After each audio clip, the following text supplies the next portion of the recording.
welcome to today's Lunch with a Local. I'd like to welcome today's guest, Joe Hendrikx, Sustainability and Resource Recovery Educator. Thanks very much for having me, John. And I'm actually not being a Boothby, well, I'm not in Boothby today, I'm at Marion Bay Caravan Park, so might be a little bit sketchy. We'll see how it goes. The weather looks pretty good out there, I must say. It's fantastic. I'm not sure what it's like in town, but I think it's the nicest day we've had yet. So, yes. Yep. Oh, well, Swim already this morning. Yes, great. Just before we begin, I'd like to begin by acknowledging the traditional owners of the land on which each of us meet today. For me, this is the Kaurna people of the Adelaide Plains, and I pay my respect to elders past and present. Now, Joe is a Sustainability and Resource Recovery Educator. Joe has degrees in Science and Education and has worked in sustainability for over 25 years, most of that as an educator with KESAB. So there's lots for us to cover today, but maybe we can start understanding, how does somebody with a science and education background find themselves as a waste educator of all things? Oh, well, that's a good question. That goes back quite a long way, I suppose. When I was studying environmental studies in Brisbane, I think it actually all began. I went to a meeting of Brisbane City Council when they became a mega council a long time ago. And they were talking about their waste and recycling policies, and this was sort of probably the early 90s, I think, and it was a pretty difficult time in some ways to be an environmental science student. There was, I think we were coming to realise that a lot of things that had been happening in the world for the last quite a while weren't necessarily particularly beneficial or sustainable. So some of the discussions that we had as students were, quite depressing, and happy that the world is still chugging along quite nicely. 30 odd years later, it's a testament to its resilience. But went to this meeting and they were talking about waste and recycling, and I think one of the things about it was that it's something that touches everybody, and it's really tangible, and it's really, it's one of the most obvious ways that people can make a difference and feel like they're actually contributing to making a better environment. Yeah, you are right. And it is, it's so wonderful to have people like you who can actually connect us with something as tangible as that. I should mention to everyone that even though I've got lots of questions I'd like to ask today, I'd like to hear some questions from you as well. There's a chat feature in Zoom where you can go down and just type in your questions. Yes, and just to answer Margaret, yes, today the way the seminar will work is that Joe and I will be speaking, and then we'll be able to get your questions if you type them in. So we'll look forward to seeing a few questions. But my first question is, let's get straight to the fuss about China. There was not long ago that there was all this crisis about our recyclings not being accepted by China. Yeah. What's the story? What happened? And what's the situation today? Oh, you've just jumped right into modern times. I just wanted to let everybody know that when I started working at KESAB a long time ago, I will come back to China, but I also want to say that John is a very knowledgeable person in this area, because one of the first training courses I did was a thing called Earthworks, which had a recycling and waste reduction focus, which John had written with another colleague, Peter Rutherford, in New South Wales. So if anything drops out and you lose me, I'm pretty sure you can direct all your questions to John. But so a couple of years ago, the China sword, which is what it was called by the industry and various different names in the media, sort of happened, which was a situation where China had been taking a lot of the world's recycling materials for quite a few years, and some countries rather sneakily would send lots of contaminants and sort of wedge things in between their recycling, so they'd have lots of recycling on top and a whole bunch of other stuff underneath, which was very clearly not recyclable. And China said, that's enough, we're not going to take any more, we're going to have I think it was a 0.5% contamination rate by weight, which is very, very low. So they were basically saying, we're sick of taking stuff that you're not supposed to be sending us, and if you can't send it over to us clean, we're not going to take it anymore. You know, which caused a bit of consternation. You know, and the media always likes to put a fairly negative spin on those things, and it really impacted probably the east coast of Australia a lot more than us, and other countries too internationally. So there's a lot of countries that are sending their materials to China, shipping it over. But in South Australia, we are very well ahead of the game in most respects. So don't change any of your recycling behaviours because of that. And it can be quite frustrating. So some of you may have been on community tours with me or some other colleagues at KESAB. And one of the first things that I always say is don't change anything you're doing, because we're actually doing a really good job in South Australia. Most of the stuff, as is normally the case, that you see in the media is really stuff that pertains to the eastern states. And you know, that's been true in the last few weeks, I guess, more than ever. There's been a lot of hoo-ha about different policies in the eastern states while we're chugging along quite nicely. So in South Australia, over 85% of the material that's collected for recycling is actually recycled within the state or within Australia. There's only about 8 to 12% that goes overseas for reprocessing. Just got a car coming past the road next to, so my apologies. I know you're talking to my plant. I will.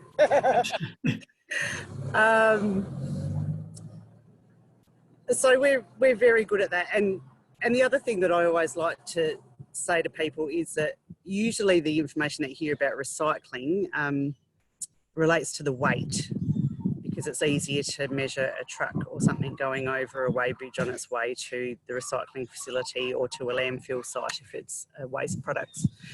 And that doesn't relate to volume. So often things that we recycle are really big in volume. One of the examples I often use is because some of the eastern suburbs where you might have a bit more glass in your recycling, quite often you'll hear reports in the media saying that they have higher recycling rates, but that's by weight. So, you know, where I am, my partner drinks iced coffee, and our bin could be full of iced coffee containers. They're quite light, but they still take up the same amount of space in the bin. So whenever you're hearing things in the media that relate to recycling rates or anything else like that, always keep in the back of your mind that that's about that material by weight and not necessarily volume, because it's a lot harder to work out volumetric conversion rates and things like that. And that's quite important, because construction and demolition materials, which we're really good at recycling in South Australia and were one of the leaders in the country about 20 odd years ago, you know, steel and concrete and things like that, they're quite weighty materials, so that can sort of skew things. So we're great at doing some things. There are always areas that everyone can improve in, and we're always working on that. Great. That was an answer, sorry. Well, that's really encouraging that, that South Australia, like, and I think it's understood, and we're all proud about our achievements in recycling and renewables in so many areas. I'd be interested to know if we can go through some of the common household items, where do they end up? Because it is, after they get collected by the truck, where does our glass, where does our plastic, where does our paper end up? Yep, excellent, good question. So the other thing that I should mention is that, and some of you may have been on this, but I'd encourage you to have a look on the KESAB events page, because at the moment we're doing a lot of virtual stuff. So we're doing some virtual tours of the bus trips and things that happen where we go to various facilities. So that's something that KESAB are doing. East Waste, which I'll mention more in a minute. It's, if you've not had a look at the East Waste website and you're in Mitcham or Adelaide Hills Council, they do the collections for you, and there's some really very detailed information on a big audit that they did last year that tells you about some of the things that aren't going into the right places particularly. And another place, if you're really interested, is RawTech, which is Raw TEC, who are a local consultancy firm that are doing waste-related things on Thursday afternoons, once a fortnight, I think.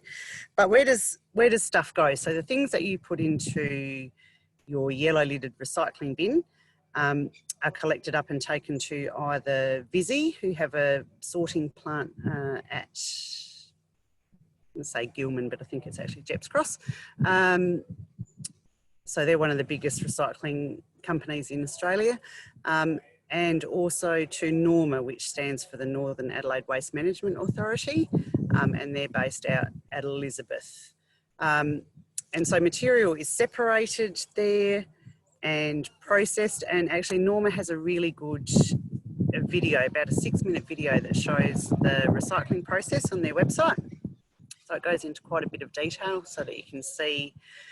A lot of it's done mechanically, but there are some humans involved on conveyors sorting things, which is why we like things to be empty and dry that you put in there. Years ago, people used to say clean and rinsed, but people were concerned that they were using a lot of water to wash things. And what we found in some of the council bin audits, where we have a look to see and sort things into 52 different categories, look to see, you know, how well council education campaigns and things like that are working, was that often people were putting spotlessly clean cans into the recycling, but if they had a little bit of food residue, they'd put them into the waste bin. So now we say for recyclables that things need to be empty and dry. So basically, if you tip it upside down and there's nothing coming out of it, no liquid or no chunks of food, then it's probably clean enough to put into the recycling. So it doesn't have to be absolutely spotlessly clean, because a lot of the stuff is done mechanically, particularly for steel cans.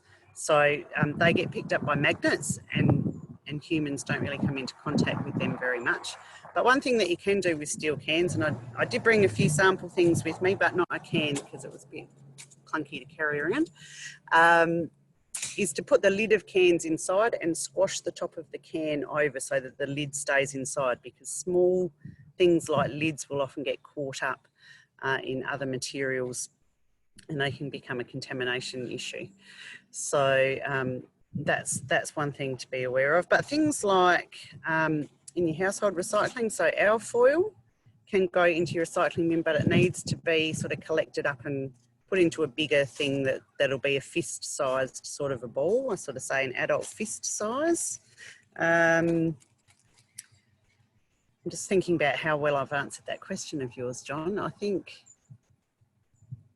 I'll give you a quick breakdown of what happens with the different streams. So there's four or five main streams. One is paper and cardboard. Now, some of that's recycled in Australia.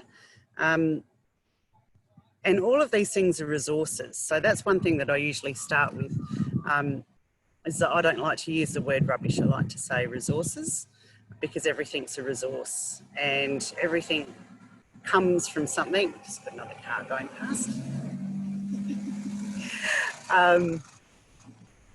You know, and all of these things have been created, so they can all be made into other things again. It's just that we haven't always worked out the best way to do that yet, because as humans we're a bit slow in some regards.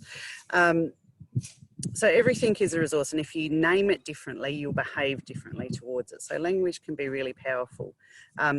So paper and card, a lot of it's recycled in Australia through Visy. Some of it might be sold overseas because they're commodities, they're baled up and the bales are sold off to the highest bidder. Most of the plastics are recycled in Australia. So we've got a couple of recycling plants in South Australia.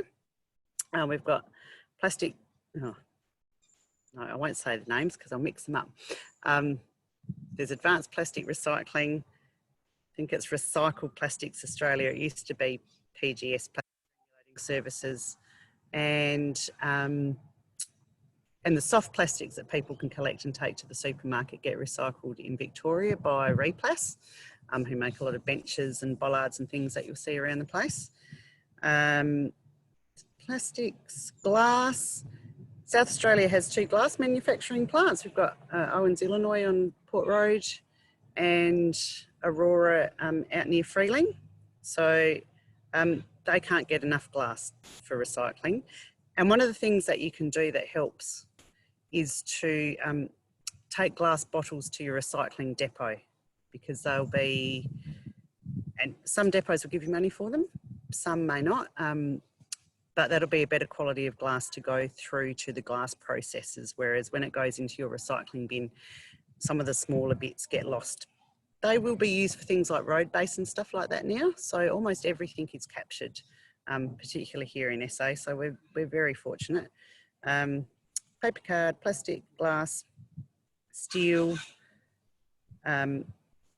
Steel gets remade many times over, so that can keep going in a continuous loop, and aluminium as well. And is obviously a very precious metal. It takes a lot to pull aluminium or to get bauxite out of the ground. So if we can recycle that as much as possible, that is a very good thing. Fantastic. Yeah, gosh. And I think well, I could just go on forever. Yeah. I do have one question from Alan. He's asked about our deposit scheme, which, you know, South Australia's proudly had a deposit scheme, and it's wonderful to see other states and territories coming on board now with that. Alan noticed that in New South Wales, they've got things like reverse vending machines where they've got automated ways of returning. Do you have any comments about how effective they are compared to the depot systems and the scale collections that we have? Yeah, it's a good question, Alan. We did trial a couple of reverse vending machines in different parts of Adelaide. Oh gosh, probably about 8 or 9 years ago now. Sorry, just shifting position. And they're quite cumbersome. So we had a couple at a shopping centre out near Salisbury, I think, and it took up about 3 shops behind it. So there's a lot of machinery behind it, and it can take a while. So I know there've been some teething issues with some of the interstate methods. I know from my friends in New South Wales, they're like, oh, this system doesn't really work. But, you know, we've been blessed to have it since the Dunstan era. So, you know, mid-70s when it came in, and we've got the depots where staff are really adept and it's fast and quick and easy. There are definitely benefits to being able to take it back to the supermarkets. In some parts of Europe, they have a little, it's almost like another shop next to the supermarkets where you can take stuff back and then you get a receipt and you can use it to have the amount taken off your shopping, which is a little bit like we used to have back in the 70s when we used to get 20 cents for glass bottles. So there are some benefits, but the costs of setting up the reverse vending machines are pretty prohibitive. And because we've already got, I think, don't quote me, but I think it's like 160 depots around the state. You know, it does work quite well. And yeah, Fantastic. Yeah, now Alan's got another question as well about windows and about whether sheet glass can be put into your recycling system. Yeah, no. What alternatives are there? There really are no alternatives at the moment that I know of. So the only glass materials that should go into the recycling bin are glass bottles and jars, because they have the same melting point. So melting point is quite important for the glass that's collected for recycling into more glass bottles and jars.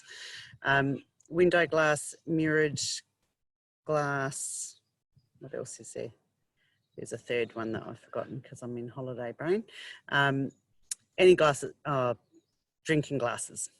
At the moment they need to go into a landfill bin because they have a different melting point, and also any oven-proof glass as well, because that's treated with something to make it withstand the heat of an oven, which is different to glass bottles and jars. So just glass bottles and jars for your recycling bin, or to take to the depot too. And if you want to take them to the depot, just check beforehand, because most of them will accept them. Some will give you a deposit, and some smaller ones may not accept them if they're busy just with all their 10-cent material. Yeah, great. Thank you. More questions coming in. What happens, this is from Michael, what happens when recycling bin is contaminated with non-recyclables? Does it go to landfill? And if greater than a certain percentage of contaminants? And how significant is an issue is this in South Australia? Oh, good one. Thanks, Michael. It fluctuates quite a bit between councils, and that's why we have different councils doing different education campaigns actually. And we're talking a lot about recycling, but I did just want to mention some of the council initiatives, like hopefully you can see that. So this one, Marion Council, to encourage people to put food scraps and things into their organics bin, and it was recently International Composting Awareness Day, so that's a really important one as well. But how big an issue is it? It probably varies between and different parts of council areas, I guess, from, you know, some are really quite low, and again, because this is measured by weight, I don't know if that's personally always a true reflection, because you might have a large amount of something plasticky, like soft plastic, that doesn't belong in our curbside recycling bin, which can take up quite a big volume, but it weighs hardly anything. So that's a little bit of an issue with plastics altogether. But it probably fluctuates between about 5 to 25, 30% maybe in some areas. And there are different reasons for that. So councils do regular audits to sort of check and see, and some of them are really good at pinpointing particular areas. Some of it might be language barriers if there are groups of people from culturally and linguistically diverse backgrounds. So and again, come back to my point where language is really important. I know one of the chaps that used to work at Visi that took our tours through, he had a neighbour, and I can't remember where he was from, but I think a Middle Eastern country, and he had noticed that he'd put a big chunk of timber in his recycling bin, and he said to the guy, "Oh, that can't go in the recycling." And he said, "Oh, but you can reuse it." And they had the same word for reuse and recycling. So, you know, that was a really interesting example of, you know, we think of recycling as something, but it's really important to find out how different cultural groups refer to that. And I know one of my colleagues has been doing some work with Multicultural SA to try and overcome some of those challenges, because most people really want to do the right thing, and once they know what to do, it's relatively easy. You'll always get a very small proportion that may not care, or just fill up their bins with you know, if one bin's full, they might put something in the other one, but it doesn't happen very often. We're actually pretty well educated in South Australia, and I think some of that comes back to our 10-cent deposit stuff, because we've grown up with that that mentality of realising that these are valuable things and wanting to do the right thing with them. Yeah, I think you're right there. Now, on language, what in heaven's name is FOGO? Oh, what is FOGO? Who knows what FOGO is? In FOGO. Someone send in whether you know what FOGO is. So FOGO. Andrew, I'm sure you will. Look at you typing away. So it's not to do with the recycling bin. It is food organics, green organics.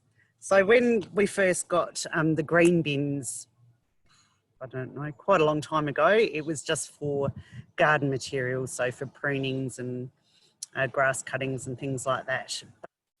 It's probably been about 6 or 7, maybe even a bit longer for some councils that started the first trials. For quite some time now, we've been able to put all our food scraps in as well. So, and that's everything: meat, dairy, whatever food product you may have, or whatever scraps you have. So we use a little rhyme to help people remember, which is really easy, is if it grows, it goes in the organics bin. If it didn't grow, it doesn't go. And again, we're so fortunate in South Australia that we've got quite a few big organics collectors. For most of us in Boothby, actually probably goes to one of 2 places. It might go to Jeffreys, who have a composting facility. Their main composting facility is north of the city at Buckland Park, and they've got some pretty cute videos and stuff that shows what happens with that stuff on their website. And some people's material will go to Pete's. Out at Brink. Oh, Oh, something strange. I'm not sure whether you've lost me. I'm getting Okay, and tell us more about why the greenhouse aspects of organics as well really interest me, and it's something that's that's attracted me to work in that area. So tell us more about why getting food waste out of our landfills is important for climate issues. Absolutely, that's a very good one, John. And you can feel free to add anything to this. So if we send food scraps or material that can break down and decompose to landfill, it's going to sit within the landfill. In actual fact, things take a very long time to break down in landfill because they're managed very differently today. So they have very little air or water. They're all designed for the water to run off to evaporation ponds. So things break down very slowly, but putrescible materials will break down and generate methane, which is I think it's the biggest contributor to greenhouse gas, John, is that right? About 21. Oh, it's a very strong greenhouse gas and significant, yes. Yeah. So by not sending that material to landfill and sending it to a commercial composter, and some people might think putting meat or dairy, it might be a bit, strange thing to send away for composting, and it's not necessarily something that you might compost at home unless you're a very experienced composter. But the commercial compost sites have huge piles that sit between 60 and 80 degrees for 8 to 10 weeks. So things are munching away pretty happily in there, breaking stuff down, and they're monitored really carefully. So that also breaks down any weed seeds or bacteria or things like that. So when we send those food scraps to the composter instead of putting them in the landfill bin, we're, as well as saving them from producing methane in an anaerobic landfill situation, we're also generating a really valuable resource that goes back into food production. So it's a really beautiful example of circular economy and closing that loop that our food scraps go back to agriculture and horticulture to create more food for us. And yeah, we have some of the oldest companies in the country doing that in South Australia. So we're very fortunate. So yeah, so by keeping that out of landfill, that's a significant saving that you're making towards reducing the amount of greenhouse gas that you're producing. Other Fantastic. thing. Yeah, Monica had a question, something we talked about a bit earlier, which was the soft plastics that people can take to supermarkets. I think you told us a bit about where they ended up, but can you tell us a bit more? Because there's a lot of skepticism about those. They're saying, oh, they just dump them. Yeah. What really does happen to those soft plastics? What really does happen to them? Well, there was, I think it was early this year or last year now, a couple of items in mainstream media about a lot of soft plastics going over to Indonesia, who've also stopped receiving that sort of material. And there was some stuff on the war on waste, but that was all eastern states based as well, which caused a bit of consternation. But in South Australia, so it's mostly Coles and Woolworths that collect the soft plastics. And when I say soft plastics, and I don't have an example, but I'll tell you what I do here. It's just to get tricky. Don't know whether. So this is something that you might get from the deli counter of a supermarket, which is paper and plastic. Sometimes it's just paper, but this one's paper and plastic. So I like to separate them, which you can do. And I'll put the paper usually in the organics bin because it's a low grade paper. And also please if you've got shredded paper from documents or something, please put them in your organics bin. Don't put shredded paper in the recycling bin. That can cause all sorts of issues at the facilities that goes to. It'll get caught around the cogs and the separating things. So soft plastic. Now I've got some soft plastic with a little bit of paper that I'm going to rip off. And so it's something that you can scrunch in your hand, and keep scrunched quite easily. The other thing that we say for other plastics that you can put into your recycling bin is if it's a rigid plastic that you can squeeze and it bounces back, or it mostly bounces back to its original shape, then it's the type of plastic that you can put into the recycling bin. But scrunchable plastic like this goes to a Coles or a Woolworths. A few councils have a collection, and I think there's a couple of Foodlands that do as well. That's collected by a group called Recycle, who are connected to Replast, the company in Victoria, who were one of the first ones that makes the outdoor furniture and a range of different plastic products. So now the ladies from Recycle came over to South Australia years ago and talked about it, and they were doing it in Victoria for a little while, and they thought they'd start it up over here and see how it went, and it didn't take very long for South Australia to be collecting more than any other state. In fact, last year Blackwood and St Agnes Coles were the largest collectors in Australia, which is kind of good that people are collecting it, but kind of scary that we've got that much soft plastic. But it's, you know, it is almost unavoidable unless you're a very hardcore farmers market only person, and you lovely people that are logged in today probably are those kind of people. So this goes off to Victoria. It goes to a primary sort first to make sure that there isn't any major contaminants in there, and then it goes to the Replast factory at Ballarat. Replast also has quite a few nice little videos that show what their process is, and the picture that I'd given to John to put up to promote today's thing was actually a picture of me collecting cursed Mentos wrappers from a waste management event a couple of years ago, and I was giving them to one of the guys from Replast who was speaking at it to take back to Victoria. That's dedication. Oh, Now, yeah. we're pretty running towards the end of time. We've got one more question from Margaret, and I'll tack another question to her, because Margaret says that, talking about the shredded paper, she believes that Mitcham Council's told the residents not to put shredded paper into the green bin. Can you help us navigate through this? And also, the other part to my question is, what are the best ways for people to find out? Because there's lots of materials we haven't discussed today. What's the best way for people to find out what to do with the this and the that?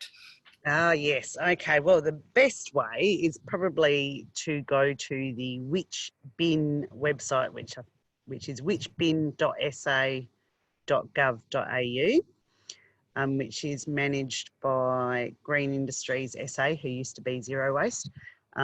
And at the moment, we have consistency across the state. So, well, certainly in terms of what can be recycled, we actually, for the first time in possibly forever, have everyone having the same material able to be put in the recycling bin. That differs a little bit for green bins around the state, but within Boothby, certainly it's all the same. Now, Margaret, that is a good question. I am just wondering if somebody accidentally mixed up their bins and meant don't put it in the yellow bin, because certainly for quite a few years shredded paper in the yellow bin has been an issue, and it should be okay in the green bin, but I will check on that and I'll let John know when I get back to work in the next week or so. Otherwise, you can just give Mitcham Council a call and speak to the beautiful Gemma, the waste and recycling person at Council, who will let you know. And yeah, that's a bit of an unusual one, because generally we say shredded paper definitely is great in the organics bin, because again, some of our organics people can't get enough of that, well, any material, because it's gold really. The compost that's made by our commercial composters is so valuable. Yeah. Thank you. Yeah, and we might have to wrap up there, but so whichbin.sa.gov.au is the first place to go. And then if you ever have the... the other places that you might get a bit more information, or there are some talks and things happening, is the KESAB events page, the East Waste website. What else do I write down? Raw Tech, and Which Bin has a lot of tips and information as well. So Green Industries is our sort of premier agency in South Australia that manages all of these things. And I should have said right at the beginning too, that I'm coming to you from Narungga country, which I meant to do right at the beginning. So hopping over to the park in half an hour or so to have a bit of a wander.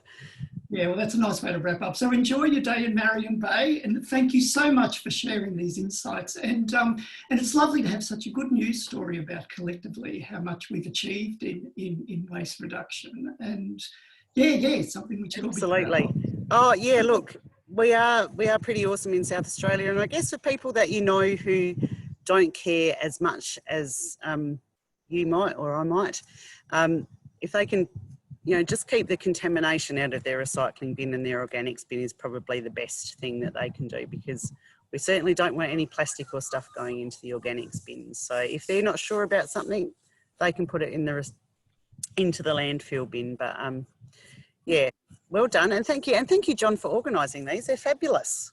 Oh, my pleasure. Well, thanks very much, and thanks for all for coming today.